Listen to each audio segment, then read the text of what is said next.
Il était une fois une lointaine planète, perdue dans un recoin mal éclairé de la galaxie. Une espèce remuante et assez bavarde y était apparue un beau jour, et y avait si bien prospéré qu'elle comptait environ 6 milliards d'individus au début du XXIe siècle. Cette espèce s'était trouvée un petit nom: les humains. Les humains, donc, se partageaient tant bien que mal les ressources de cette planète qu'ils appelaient la Terre. Plutôt mal que bien, à vrai dire, puisque sur un total de 6 milliards, 850 millions d'humains souffraient de sous-alimentation chronique. 850 millions, c'est-à-dire plus d'un humain sur 7. Alors vous vous demandez peut-être comment ils faisaient pour choisir lesquels parmi eux seraient bien nourris et lesquels seraient sous-alimentés. Il n'y avait ni concours ni tirage au sort. Cela dépendait essentiellement du lieu de naissance de chaque individu. Sur les 850 millions de mal nourris, 820 millions vivaient dans la partie sud de la planète. Et au fait, qu'est-ce que cela veut dire sous-alimenté ou mal nourri? Prenons par exemple deux jeunes humains. Bob habite une région au nord de la planète appelée Europe, tandis que Sekou vit au sud, dans une zone qu'on nomme l'Afrique. Leurs alimentations sont très différentes en quantité mais aussi en qualité. Alors que Bob a accès à une nourriture abondante et variée, Sekou est mal nourri. Il mange la plupart du temps du riz ou du mil, peu de légumes et de fruits, presque aucune viande ou laitage. Son alimentation ne couvre pas ses besoins en énergie, en nutriments, en vitamines et en minéraux. Il risque de graves problèmes de santé et statistiquement, il va mourir 20 ou 30 ans plus tôt que Bob. Comment en est-on arrivé à une telle injustice? Il faut bien garder à l'esprit que ces créatures, incapables d'absorber directement l'énergie solaire, emmagasinent de l'énergie en avalant des plantes et des animaux, élevés par une catégorie spéciale d'humains qu'on appelle agriculteurs ou paysans. Et pourtant, en comptant leur famille, 80% des personnes sous-alimentées sont des agriculteurs. À ce paradoxe, il n'y a pas une, mais plusieurs explications qui se combinent parfois entre elles. Dans certaines régions de la planète, les agriculteurs ne possèdent que de très petites portions de terre, insuffisantes pour nourrir leur famille. Dans d'autres coins, ils ne sont même pas propriétaires du lopin qu'ils cultivent. Aux quatre coins du globe, enfin, les paysans pauvres n'ont accès ni aux techniques ni au matériel qui permettent de produire plus et de conserver leurs récoltes pour pouvoir en profiter toute l'année. Et puis il y a aussi certains pays qui possèdent des richesses naturelles, comme le pétrole, et où la production alimentaire est insuffisante, par manque de paysans. Voici pourquoi. Regardez ce champ de manioc. Il est abandonné. Ousmane, son propriétaire, est parti vivre en ville. Ousmane est parti car il espère gagner plus d'argent en travaillant dans l'industrie pétrolière. Il ne produit plus de manioc et il n'en consomme presque plus. Depuis qu'il est citadin, il préfère le pain, fait avec du blé, ou le riz. Mais le blé et le riz poussent peu dans cette région de la planète. Il faut donc les acheter ailleurs, sur le marché international. C'est là qu'intervient Peter. Peter est trader à Chicago. Le métier de Peter, c'est justement d'acheter et de vendre des produits agricoles. Il n'a jamais vu un sac de riz. Tout se passe par ordinateur. Quand il achète un produit, son prix augmente. Quand il ne l'achète plus, son prix baisse. Lui, c'est Sekou, l'ancien voisin d'Ousmane, qui est resté au village. Sekou non plus ne mange plus de manioc, mais du riz.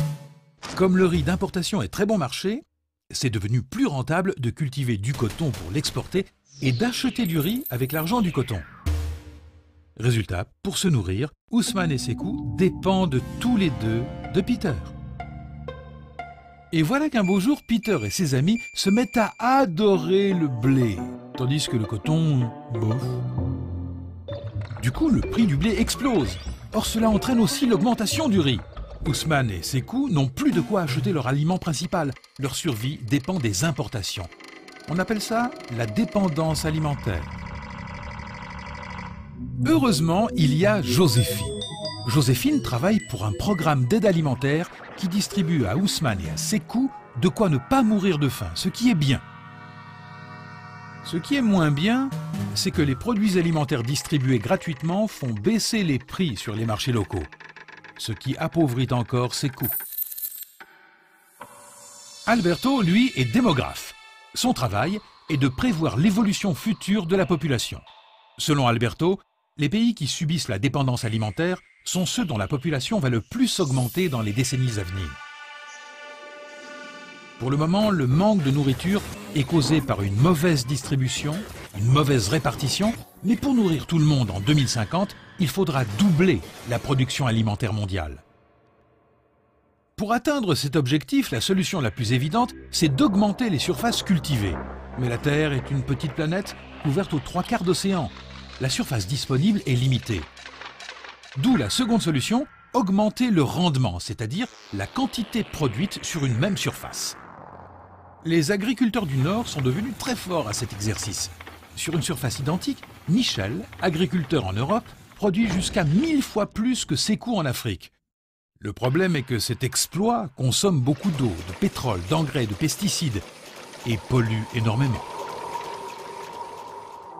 Myriam, elle, est agronome. Son métier, c'est de réfléchir à l'agriculture. Elle est formelle. Il faut inventer une agriculture nouvelle, permettant de produire plus et mieux. Comment? Eh bien, par exemple, en utilisant des produits biologiques moins agressifs pour l'environnement, en pratiquant la rotation des cultures, en revenant à des plantes locales, mieux adaptées au sol et au climat, en associant des plantes complémentaires, en utilisant des techniques d'arrosage plus économes en eau. Mais pour accéder à toutes ces techniques et posséder la terre qu'ils travaillent, les paysans du Sud ont besoin de moyens financiers. Et sur Terre, les moyens financiers semblent habiter traditionnellement les pays du Nord. À ces pays incombe donc une lourde responsabilité. Plutôt que d'envoyer massivement leur stock de céréales ou de lait vers les pays les plus pauvres, ils pourraient les aider à développer leur propre production alimentaire et sa distribution à l'échelle locale. Comme dit le vieux proverbe terrien, « Donnez un poisson à un homme, il aura à manger pour la journée. Donnez-lui une canne à pêche, il aura à manger pour la vie. » Alors, comment nourrir tous les habitants de cette lointaine planète? Vous allez me dire, ça les regarde, certes. Mais imaginez-vous un instant dans la peau d'une de ces créatures, disons un habitant des pays riches, disons que vous êtes Bob. Que faire? Vous ne connaissez pas ses coûts, vous ne pouvez pas lui prêter votre argent de poche, pourtant vous détenez, Bob détient une petite partie de la solution. Voici comment. Dans les pays riches et dans ceux où le niveau de vie augmente, un même type d'alimentation se généralise, malgré les différences culturelles. On mange moins de céréales et de légumineuses, haricots, fèves, et beaucoup plus de viande, de poissons et de produits laitiers. Et ça change tout, car il faut 3 kg de grains pour produire 1 kg de volaille et plus du double pour obtenir 1 kg de bœuf.